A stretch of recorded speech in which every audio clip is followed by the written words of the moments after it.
त्याच्या मागचं जो ऊस आहे त्या ऊसातून घेऊन परत इकडल्या ऊसात म्हणजे याचा अर्थ ती मादी असावा.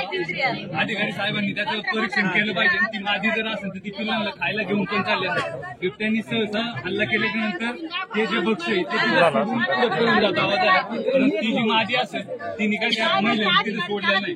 याचा अर्थ ती मादी आहे. याचा अर्थ या ऊसामध्ये त्या मादीची पिल्ल पण आहे. याचं बिबट्यांनी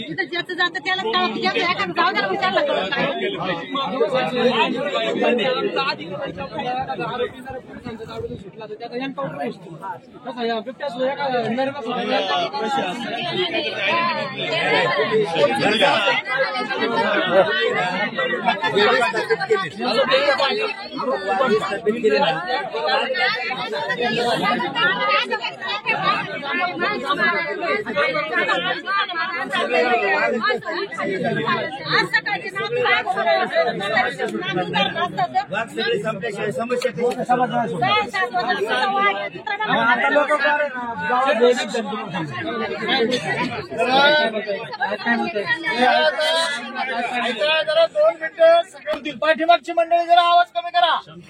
पाठीमागची मंडळी 2 मिनिटं सगळे ऐका. कुणीतरी एक एक जण बोला. आता साहेब बोलतील जरा ऐकून घ्या.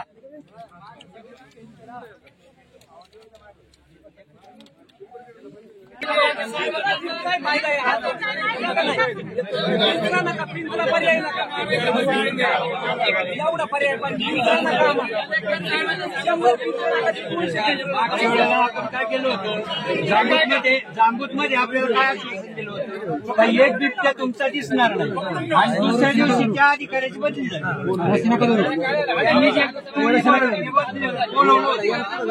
ते फक्त 2 दिवस केले.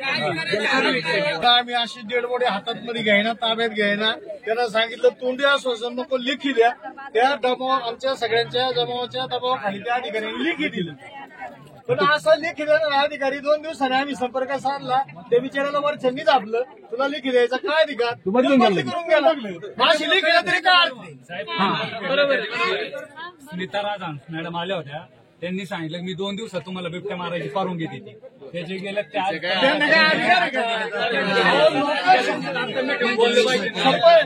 लोकांना शांत करायसाठी अधिकाऱ्यांनी पण आश्वासन आता तुम्ही काय म्हणले, आता तुम्ही कसं म्हणले का अधिकाऱ्यांनी आम्हाला लेखी दिलं आणि अधिकाऱ्याची बदली झाली, तसंच त्या मॅडमचं पण झालं असेल. त्यांना पण त्या अधिकाऱ्यांना आश्वासन द्यायचं, जनता शांत करायचं काम आहे फक्त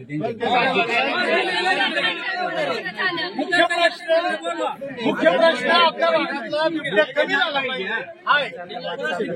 वनमंत्री सुद्धा वनमंत्री, पालकमंत्री आणि कलेक्टर आल्याशिवाय तर विशेष काम मिळणार नाही. नाही तर पालकमंत्री येऊ द्या.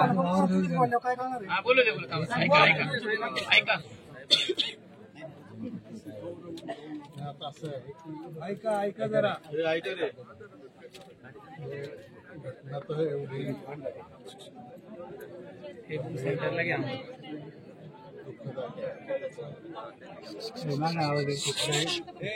ऐका जरा. त्याचं समर्थन होऊ शकत नाही आणि तुमचं सांत्वन पण होऊ शकत. त्यामुळं आता याला 2 पर्याय आहेत. एक म्हणजे ताबडतोबीने करायच्या उपाययोजना आणि कायमस्वरूपी करायच्या उपाययोजना. आता 8 दिवसापूर्वी जी घटना घडली त्या शिवन्याचं बाबतीत असलेल्या त्यावेळी आपल्या भावना अशाच तीव्र होत्या.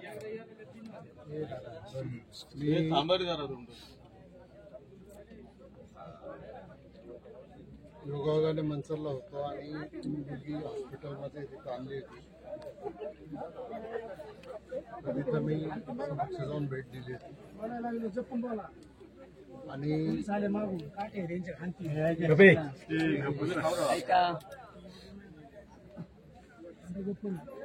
आणि त्याच्यामध्ये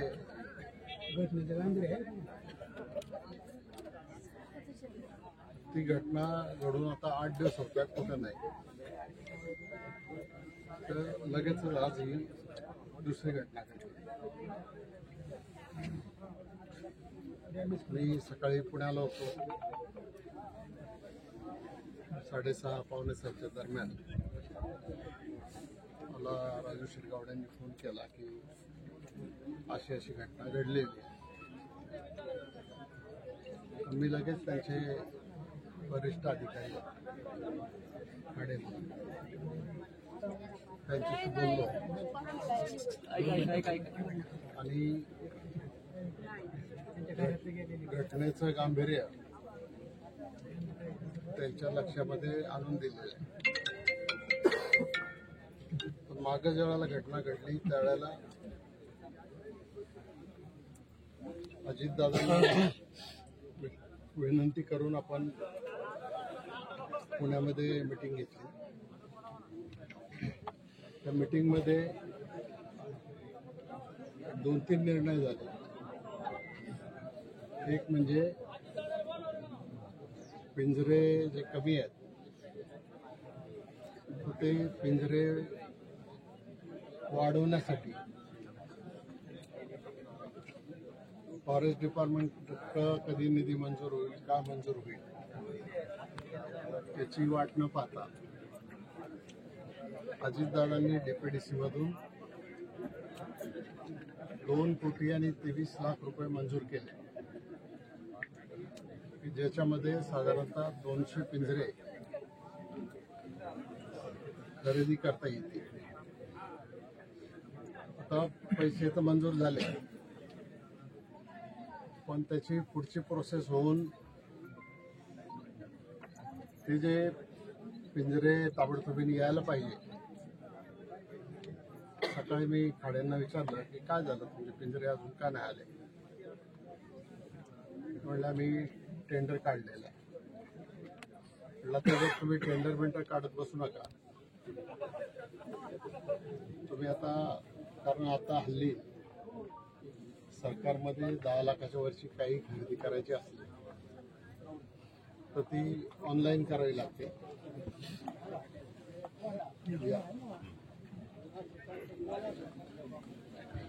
पण आपत्तीच्या परिस्थितीमध्ये कलेक्टरला 1 कोटीपर्यंत टेंडर काढायचा अधिकार आहे आणि महसूल आयुक्तांना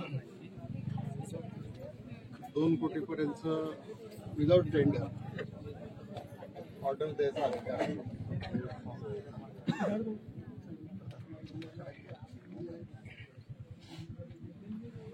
हॅलो,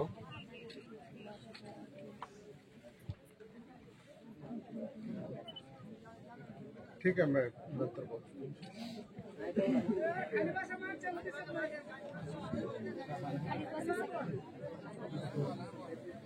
तर मला ही घटना कळाल्या बरोबर मी सकाळीच त्यांच्याशी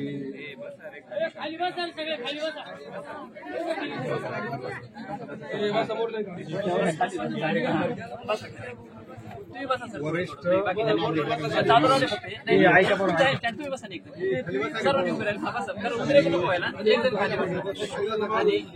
त्यांना आता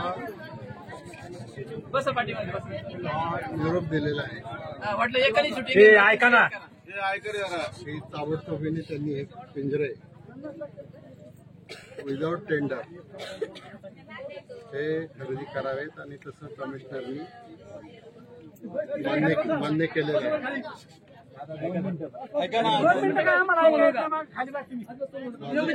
माझं कलेक्टरशी बोलणं खाली बघा सगळे पहिले इकडे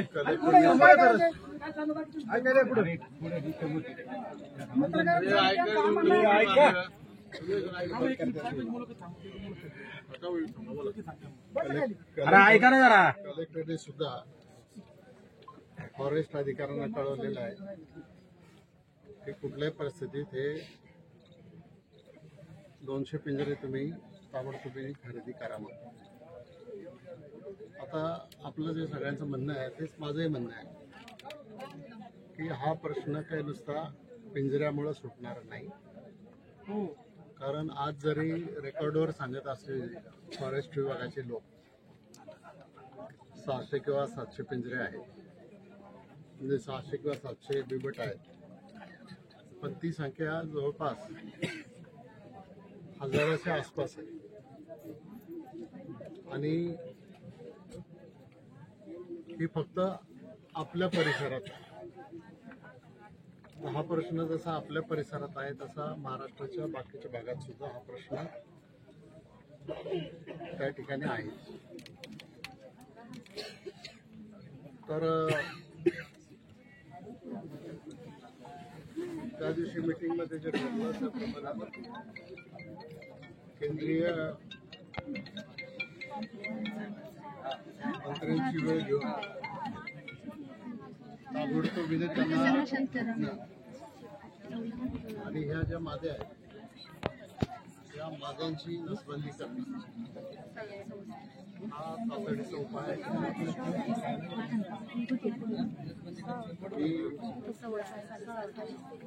इकडे येत असताना वनमंत्र्यांशी सुद्धा बोललो.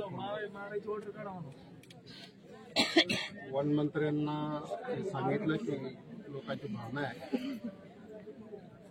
की तुम्ही इथं आलं पाहिजे, अधिकाऱ्यांनी इथं आलं पाहिजे आणि त्याच्यातून मार्ग काढला पाहिजे. तर त्याच्यामध्ये वनमंत्री असं आहे की मारायची जरी ऑर्डर द्यायची ठरली तरी ते काय खालचे इथले अधिकारी देऊ शकत नाही. त्याला योग्य प्रकारेच जिथून आदेश निघाला पाहिजे तिथूनच आदेश निघावे लागतील आणि त्याच्यासाठी आपल्याला प्रयत्न करावा लागेल. तर त्या दृष्टीने आपण पावलं टाकायला सुरुवात केलेली आहे. मी केंद्रीय वनमंत्र्यांची बैठक घेण्याच्या दृष्टिकोनातून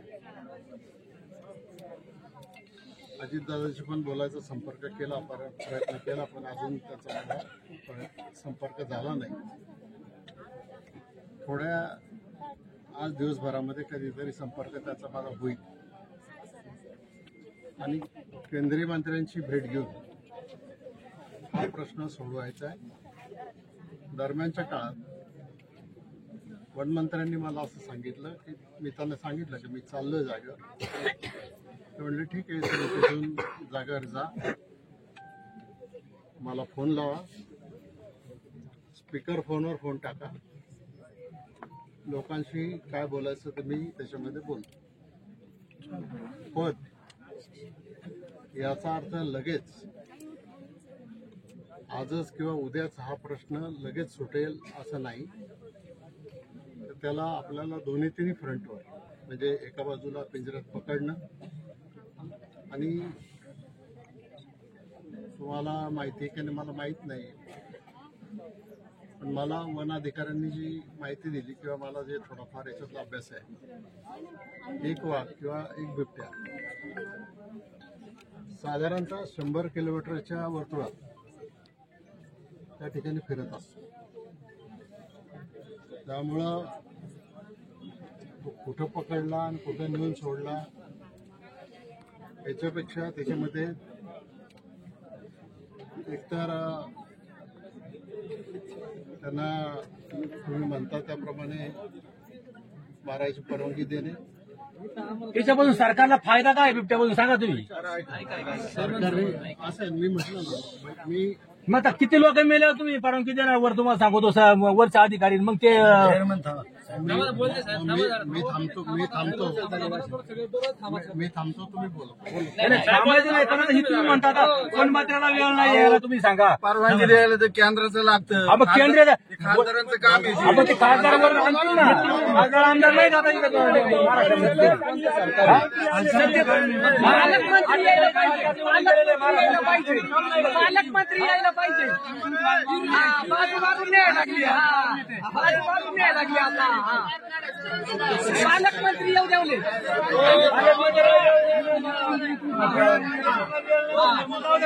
जाऊ द्या ना मग काय ना आले मग कलेक्टर आला पाहिजे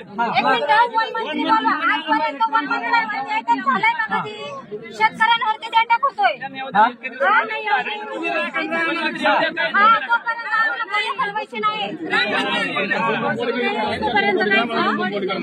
कलेक्टरला बोला ना प्रतिनिधी नाही का 2 मिनिटं थांबा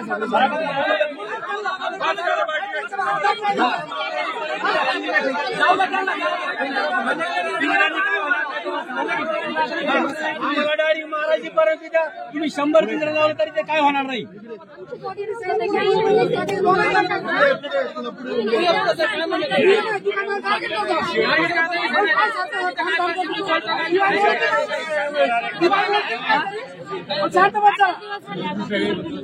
यांची बाजू मारायला ज्यांच्या भावना आहेत आम्ही त्यासाठी प्रयत्न करायला आलेलो आहे.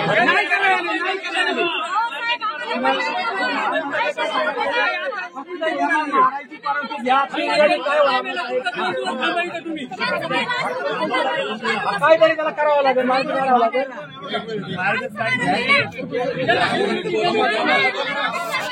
जिल्हा अधिकाऱ्याला बोलवायचं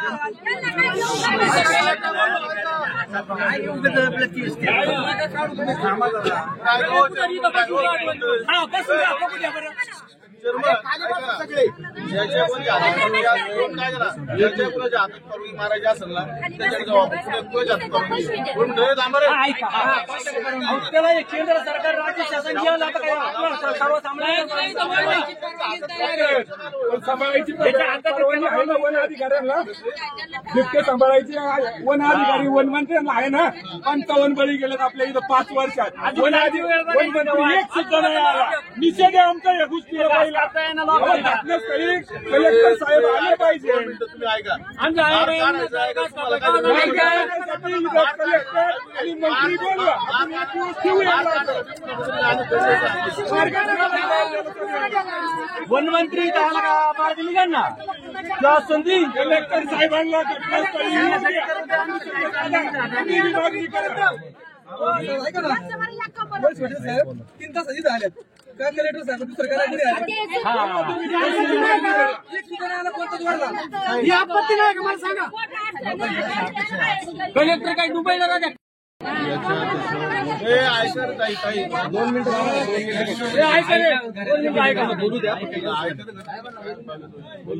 याच्या त्याच्यावर दोष टाकायचं काही कारण नाही. आपल्याला याच्यामधून मार्ग काढायचा. मार्ग काढताना तो त्याच पद्धतीने मार्ग फक्त निघू शकतो की ज्याच्यामध्ये राज्याचं सरकार असू दे नाही तर केंद्राचं सरकार असू दे त्या पद्धतीने हा मार्ग याच्यात राजकारण आणूच नका येते काय बडबड माझी जरा थांबा थोडं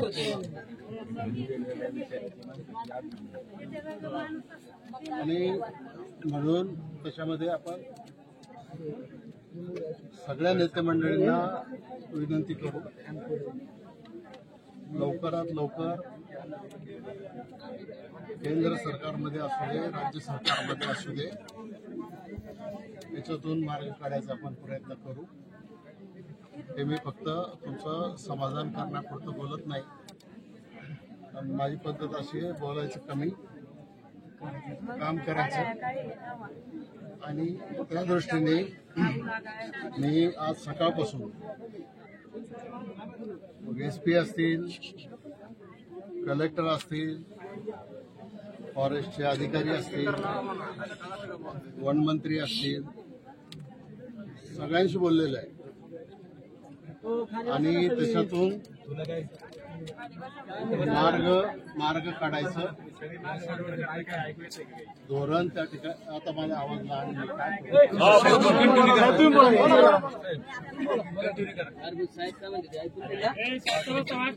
तर याच्यातून मार्ग काढायचा आपण प्रयत्न करू. शेवटी तुमचा जो निर्णय असेल त्या निर्णयाच्या बरोबर आम्ही पण आहोत. आम्ही काही गावाच्या बाहेर म्हणजे आम्हाला काही असं कोणाला वाटत नाही बिबट्या जगलाच पाहिजे आणि माणसांचं काही झालं तरी चालेल. शेवटी आपण सगळेच माणसं आहोत. आपण सगळ्यांनी प्रयत्न करून त्याच्यातून मार्ग काढायचा प्रयत्न केला पाहिजे. तर माझी तुम्हाला हीच विनंती आहे की आम्ही प्रयत्न करतोय, त्याच्यातून मार्ग निघेल. तुम्ही जरा थोडं म्हणजे मी आधीच म्हटलं की काय बोलू, कारण माझ्याजवळ तुमचं सांत्वन करायला सुद्धा किंवा तुमचं समाधान करायला सुद्धा शब्द माझ्याजवळ नाही. आपण कितीही जरी आक्रमकपणा दाखवला तरी शेवटी आज ही घटना घडलेली आहे. जर 1000 बिबटे आपल्या परिसरात जर फिरत असतील तर उद्या त्याच्यातून आणखी काही घटना समजा अशी घडू शकते. त्याच्यासाठी उपाययोजना करून एवढंच आपल्या हातात आहे. ते करण्याचाच प्रयत्न सगळ्यांचा आहे. अजित दादा पण म्हटले की आपण सगळ्या आमदारांना घेऊन दिल्लीला जाऊ, त्या मंत्र्यांशी बोलू.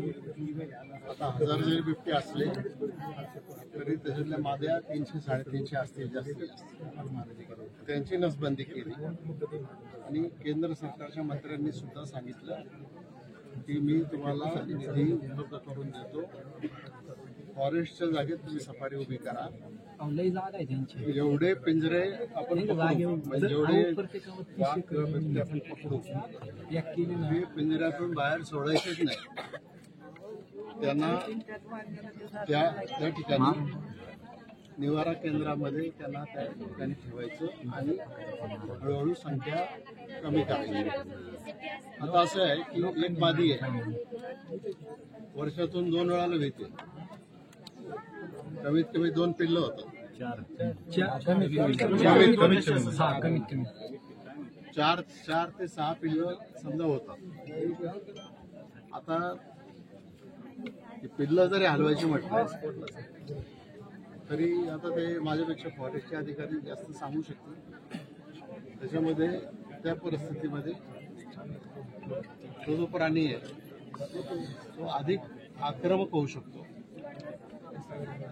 त्यामुळं त्याला विचारपूर्वक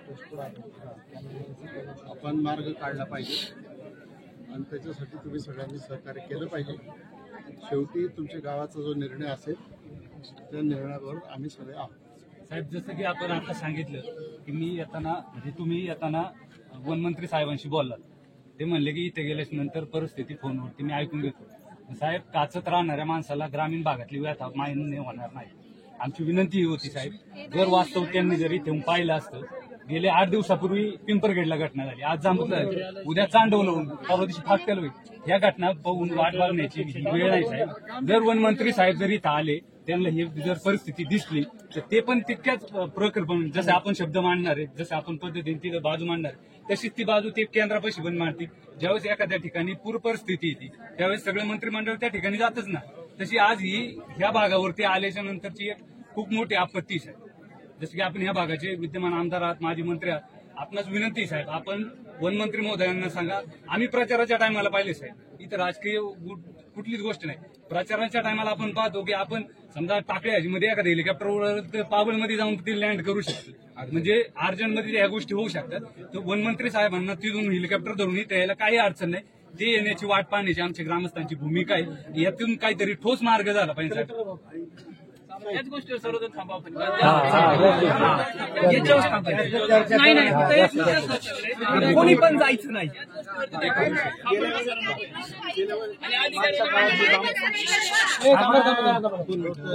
मागच्या वेळी जांबूतमध्ये घटना झाली. सप्ताह होता, कालेच्या दिवशी घटना झाली. आदल्या दिवशी आम्ही आंदोलन केलं, आम्हाला लेखी दिलं की आम्ही 8 दिवसामध्ये लेखी दिलं आम्हाला साहेबांनी, आरोग्य साहेबांनी, की 8 दिवसामध्ये आम्ही सगळी यंत्रणा राबवू आणि इथले कमीत जास्तीत जास्त आम्हाला जे शक्य आहेत तेवढे पिंजरे लावून आम्ही इथले वाघ नेऊ. परंतु तसा कुठल्याही प्रकारची अंमलबजावणी झाली नाही साहेब. आणि ज्यावेळेस घटना घडते त्यावेळेस सगळे सतर्क असतात. म्हणजे जो पब्लिकचा रोष आहे त्या रोशनी सगळे सतर्क साहेब सगळे येतात, तुम्ही आले सगळ्यासाठी येतात, परंतु पुढे अंमलबजावणी होत नाही. त्यामुळे हा रोष आहे. आज जे मंत्री महोदय येण्याची मागणी होती ती नंतरची कुठल्याही प्रकारची अंमलबजावणी होत नाही म्हणून ही मागणी आहे. आमचं काय म्हणणं आहे, आता जांबूतमध्ये काही ठिकाणी असे हॉटस्पॉट आहेत. आता जुरीमळा आहे इकडनं फाटे रोडला, त्या जुरीमळ्यामध्ये एक वाघीण काल परवापासून दिसते आणि ती वेताला आहे, जवळजवळ वेताला आहे, तिला चालता येत नाही, व्यवस्थित फास्ट चालता येत नाही, ती रोज दिसते. तर कमीत कमी अशी जे हॉटस्पॉट आहे तिथं त्वरित पिंजरे लावून त्यांना बंदिस्त केलं जावं ही आहे आमची मागणी आहे. आणि वनमंत्री येण्यामागचं कारण ग्रामस्थांचं म्हणणं काय, कारण याची तीव्रता जी तुम्हाला माहिती आहे, जी तुम्ही त्यांच्यापर्यंत जरी पोहोचत असला तरी कदाचित त्यांना ते वनमंत्री आहे ते शहरी भागातले, ग्रामीण भागातला माणूस वनमंत्री असतात तर त्यांना त्याची तीव्रता जास्त माहीत झाली असती. त्यांना ती तीव्रता माहीत नाही म्हणून कमीत कमी त्यांनी इथे येऊन याचं गांभीर्य लक्षात घेऊन लवकरात लवकर पावलं उचलावी अशी आमची अपेक्षा. ती पण त्यांना विनंती केलेली आहे. ते निश्चित इथे येतील, त्यांना घेऊन येईल, आजच येतील याची काय मी गॅरंटी देत नाही. येऊ द्या ना, उद्या येऊ द्या. कसं आहे, अशी गंभीर घटना झाल्यानंतर तुम्हाला उदाहरण सांगतो. पिंपरखेड त्या मुलीचा छोटा झाला, तातडीनं आम्ही दोघे हॉस्पिटलला गेलो. त्याच्यानंतर त्यांनी तातडीनं दुसऱ्या तिसऱ्या दिवशी अजितदादांची बैठक लावली. त्यावेळेला सगळे आमदार खासदार त्या ठिकाणी उपस्थित होते आणि दिल्लीशी बोलले, त्या दिल्लीच्या मंत्र्यांशी बोलले, कलेक्टर वगैरे सगळे होते. तातडीनं तिथल्या तिथं 200 पिंजरे ऑर्डर करण्याची सूचना दिली आणि त्यांनी त्याप्रमाणे कारवाई चालू केली. साहेब त्या पिंजऱ्याचा काय उपयोग नाही.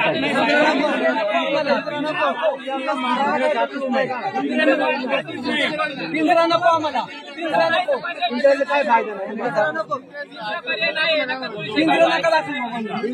पिंजऱ्याने पर्याय सांगा, पिंजरा नका, पिंजरा नका आम्हाला. पिंजऱ्याचं स्वप्न नको. त्याच्या व्यतिरिक्त जेव्हा अजितदादांनी बोलणं केंद्रीय मंत्र्यांशी झाली ती प्रतिष्ठा होती, त्यावेळेला त्यांनी सांगितलं 1000 बिबटे इथं असतील तर त्याच्यासाठी 1000 बिबट्यांसाठी निवारा केंद्र करण्याचं आपण हे करू, तुम्ही दिल्लीत या, अशा प्रकारची सुद्धा चर्चा झालेली आहे. त्यामुळे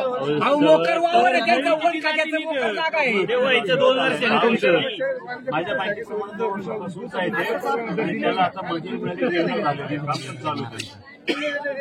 पिंजऱ्याचा काय फायदा आहे. आज धरलं का उद्या सोडायचं. पाणी भरायला देव वाटत पाणी भरायला. जर अधिकारी जरी वनमंत्री साहेब इथे जर आले ते देतील ना आदेश.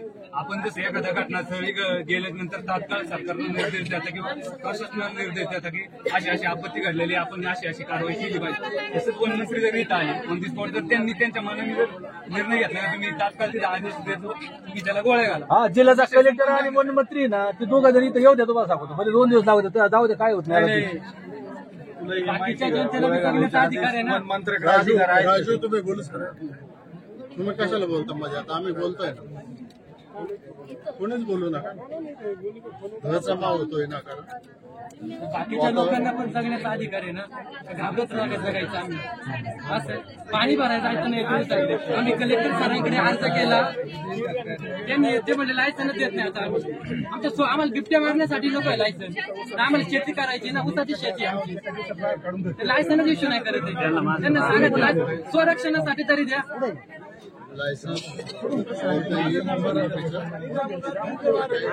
संरक्षणासाठी लायसन द्यायची, फक्त एवढंच करा तुम्ही. लायसन द्यायची तरतूद करा आणि मारायची तर आम्हाला पाडून द्या. आम्हाला काय नाही तुम्हाला सांगतो. कारण याला तुम्ही काय करता, सरकारला म्हणजे काय फायदा तुम्हाला सांगतो. लोक बरोबर मारायला आणि तुम्हाला सांगतो वावराने जायला लोक द्यायला आणि तुम्ही सांगा दुसऱ्या शेताला काय कंपाऊंड करायचं का? सांगा साहेब, कसं जायचं पाणी मारायला. फक्त लायसन द्या मारायची परवानगी नाही तर कलेक्टर जिल्ह्याला कलेक्टर ना तो. हा चालेल. फक्त मारण्याची आम्ही मारणार पण नाही, मारायची परवानगी पण नाही. बोलून घ्या आमच्या संरक्षणासाठी हत्यार द्या, हत्यारासाठी लायसन द्या. हत्यार आम्ही घेऊ, फक्त त्या प्रकारे आम्हाला कागदपत्र. सध्या वातावरण पेटलंय. नागरिक जे आहेत ते संतप्त झालेले आहेत. वनमंत्री आल्याशिवाय मृत्यूदेह अंत्यविधी करणार नाही असा पवित्रा घेतलाय. ज्यावेळी आज सकाळी 7:15 वाजता ही दुर्दैवी घटना झाल्याचं मला माऊली डोमेंनी सांगितलं. त्यानंतर बरोबर 8:15 वाजता मी या ठिकाणी उपस्थित झालो आणि इथं उपस्थित झाल्यानंतर इथून त्या महिलेचं घर हे अर्धा किलोमीटर अंतरावरती आहे. तिथं पडलेला तो रक्तस्राव पाहिला आणि त्याच्यानंतर असं माग काढत काढत ज्यावेळी आम्ही आलो त्यावेळी मयत महिलेचा मृतदेह त्या ऊसाच्या आतमध्ये दोन्ही बांधाच्या मधून 200 फूट आतमध्ये त्या ठिकाणी खालगल्या बाजूला दोन्ही प्लॉटच्या मध्ये. मग तिथं आतमध्ये मी स्वतः ऊसामध्ये शिरलो. बाकीची लोक होती, मातोश्री बाबूबाई जाधव यांचे चिरंजीव देखील तिथं त्या मृतदेहाजवळ होते. त्यांच्याकडून सगळी माहिती घेतली आणि बाहेर आल्यानंतर आम्ही ती बॉडी बाहेर काढली आणि पावसाची शक्यता आहे म्हणून इथं एक तंबू देखील लावला आणि ते ठेवलेलं आहे.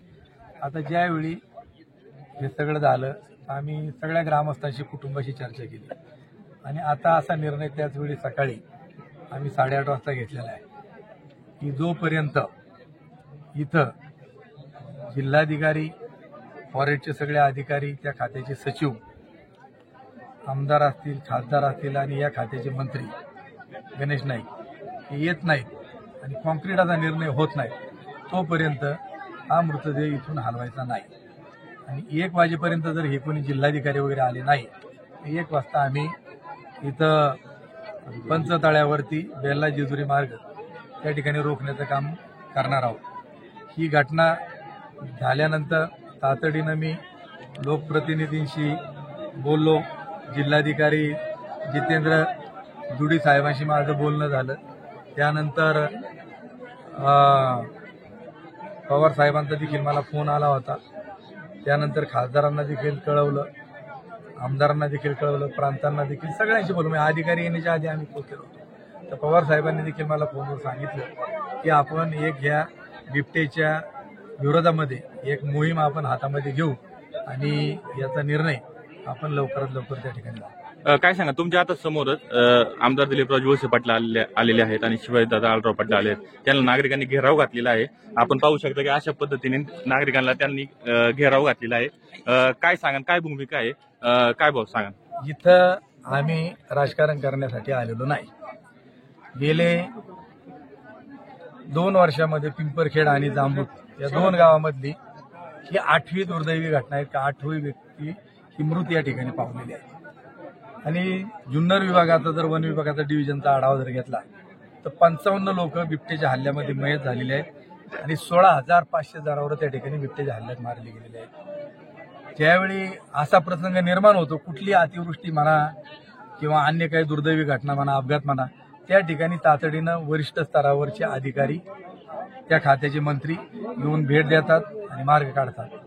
8 दिवसापूर्वी इथली एक वैष्णवी नावाची मुलगी त्यावेळी बिबट्याने ठार केली आणि जिल्हाधिकारी शिवन्य शैलेश बोंबे आणि जिल्हाधिकाऱ्यांकडे म्हटले मीटिंग लावली. तिथं ह्या मिटिंगा जिल्हाधिकाऱ्याच्या केबिनमध्ये होण्यापेक्षा जिल्हाधिकारी जाऊ शेतात त्या ठिकाणी वावरात आले पाहिजेत.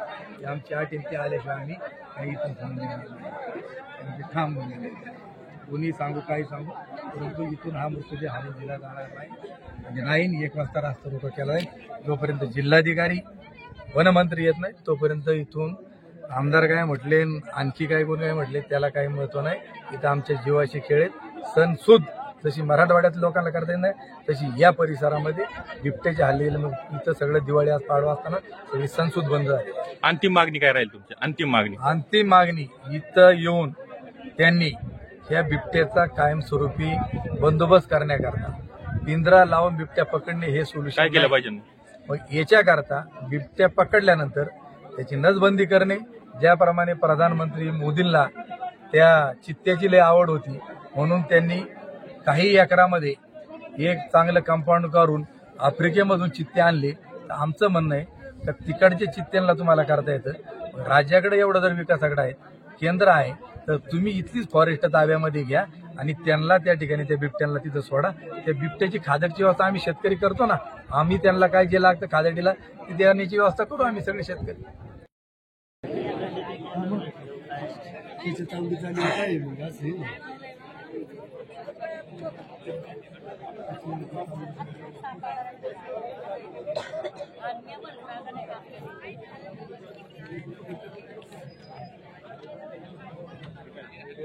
साहेबांचा फोन आला होता, साहेबांना आले का? ते मला ऑपरेशन झाले म्हणून, नाही तर तू म्हण याच्यामध्ये हल्ली बस आमदार येऊन गेले, माजी खासदार येऊन गेले, त्याच्याने अनेक नेते येऊन गेले, मात्र याच्यावर कोणता तोडगा निघाला नाही. तुम्ही ग्रामस्थ म्हणून तुमची पुढची भूमिका काय असणार आहे आणि ती युती करणार नाही असं या ठिकाणी सांगितलेलं आहे. तुमची भूमिका काय आता सध्या? आमची एकच भूमिका आहे ग्रामस्थांची, का वन मंत्री, पालकमंत्री, जिल्ह्याचा कलेक्टर आणि जिल्ह्याचा पालकमंत्री ही 3 माणसं जबाबदार आहे. हे इथं आल्याशिवाय आम्ही बोलडी हलवून देणार नाही. कारण काय झालं इथून आता आमच्या गावात 2 वर्षात 8 घटना झाल्यात. हे फक्त येऊन सांडपान करून जाणार, परत आम्ही त्याच्यावर निर्णय घेऊ. काही निर्णय होत नाही. आज तुम्ही सांगा, सकाळी 6 वाजता ती म्हातारी तुम्हाला सांगतो उचलून नेली, ते 500 मीटर त्या वाघाने वडीत आणली. आता जो मृतदेह थोरात वस्तीच्या शेतामध्ये आहे, येणाऱ्या काळामध्ये तुमच्या आंदोलनाची भूमिका काय असणार, कशा पद्धतीने आंदोलन असणार? आम्ही आता जर हे तुम्हाला सांगतो 1 वाजेपर्यंत आम्ही इथं वाट पाहणार आहे ना, 1 वाजता आम्ही पंतळ्यावर रस्ता रोको करणार आहे. सगळे ग्रामस्थ करणारे मृतदेह या ठिकाणी ठेवून मृतदेह इथं ठेवणार आहे. मृतदेह हालायचा नाही इथं त्याला दाखवायचा, कलेक्टर वन मंत्र्याला दाखवायचा मृतदेह शेतात तिथे काय झाली ती अवस्था. तुमचं नाव सांगा. बाळासाहेब हरिभाऊ पठारे, राहणार जांबूत. या बातमीचे प्रायोजक आहेत Sita Motors service and spares. आमच्याकडे सर्व प्रकारच्या 4 व्हीलर गाड्यांची कामे काळजीपूर्वक व योग्य दरात केली जातील. आमचा पत्ता जुना चांडोली रोड, सिद्धिविनायक वजन काट्या शेजारी 40 बंगला, मनसर, तालुका आंबेगाव, जिल्हा पुणे. संपर्कासाठी क्रमांक 95 61 73 56 67.